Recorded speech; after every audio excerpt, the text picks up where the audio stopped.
Indian cricket team की हालत इतनी खराब हो गई कि भाई साहब लग रहा है गरीबी ना आ जाए, क्योंकि अब एशिया कप में बिना स्पॉन्सर्स के टीम इंडिया उतरेगी। भाई बड़ी खबर है ना कि इंडिया के पास स्पॉन्सर नहीं है। दुनिया की सबसे अमीर क्रिकेट बोर्ड एक स्पॉन्सर नहीं ढूंढ पा रहा है।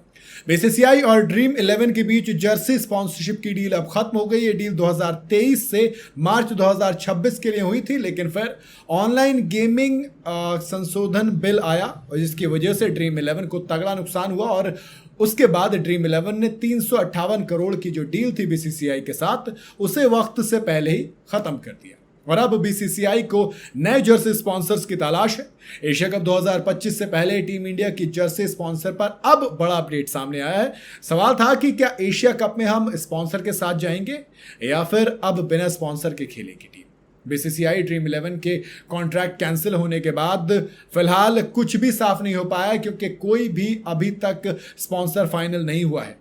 इंडियन टीम को एशिया कप 2025 अब खेलनी है, जिसकी शुरुआत 9 सितंबर से हो रही है और रिपोर्ट्स के मुताबिक 9 सितंबर तक वो, अगर सब कुछ ऐसा ही रहता है, क्योंकि कुछ हाथ आ नहीं रहा है, फिर बनना, साइन होना, तमाम चीज़ें होनी, अमाउंट क्रैक करना, उन सब पे टाइम लगेगा ज़्यादा। और इसी वजह से कहा जा रहा है कि कोई भी नया जर्सी स्पॉन्सर नहीं है और फिलहाल बीसीसीआई की तरफ से कुछ भी क्लियर नहीं है।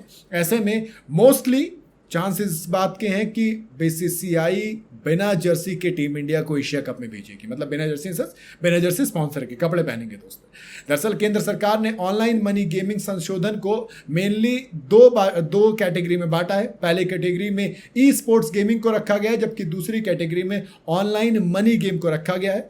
मनी गेम को इस संशोधन के बाद से तगड़ा नुकसान हुआ है, क्योंकि उसको बैन कर दिया गया है। सरकार ने उन तमाम ऐप पर शिकंजा कसा है जो कि ऐप्स यूजर्स के साथ पैसे के लेन देन करते थे। मतलब आप पैसा इन्वेस्ट करेंगे पहले, उसमें बाद में आप खेलेंगे एंड उसमें फिर लालच दिया जाएगा कि आप करोड़पति बनेंगे, तमाम चीजें होंगी।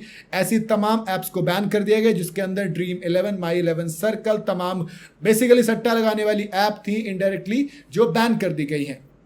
अब तक इससे पहले जो नियम था वो ये था कि वैसे तो गैम्बलिंग बैन है, लेकिन अगर आप किसी गेम में अपना स्किल यूज कर पैसा कमा रहे हैं तब आपको उस बैन से राहत मिल जाती थी। और ऐसे में इन कंपनियों ने वही लूप होल निकाला था।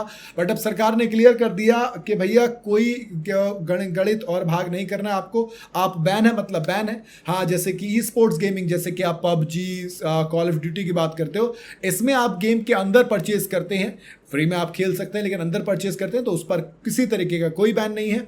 द हिंदू की रिपोर्ट के मुताबिक एक साल में एनुअली करीब 15,000 करोड़ रुपए इंडियन मार्केट के लोग हार गए थे। यानी कि हम लोग जो इन ऐप्स में पैसा लगाते हैं, एक साल में 15,000 करोड़ हारे थे। और इन तमाम चीज़ों को देखते हुए सरकार ने इन तमाम ऐप्स को बैन कर दिया, जिसकी वजह से एक झटका बीसीसीआई को भी लगा है। बाकी माई 11 सर्कल का कॉन्ट्रैक्ट 625 करोड़ का आईपीएल के साथ है, तो वो भी देखना दिलचस्प होगा कि उसका क्या होता है, क्या वहाँ पर नया स्पॉन्सर, वो तो खैर आसानी से मिल जाएगा।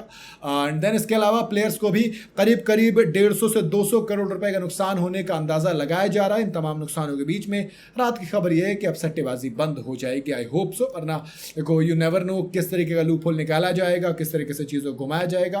क्या लगता है वाकई में इस बिल के आने के बाद सट्टेबाजी, ये जो ऐप्स हैं गैम्बलिंग वाली, ये जो ऐप है, जो फैंटेसी ऐप होती हैं, क्या ये कुछ और लूप होल निकाल पाएंगी या पूरी तरीके से बंद हो जाएंगी? कमेंट में अपनी राय जरूर बताइएगा। वीडियो अगर आपको पसंद आई हो तो इसे लाइक और शेयर जरूर करें और जाते जाते चैनल को फॉलो और सब्सक्राइब जरूर करते जाइएगा।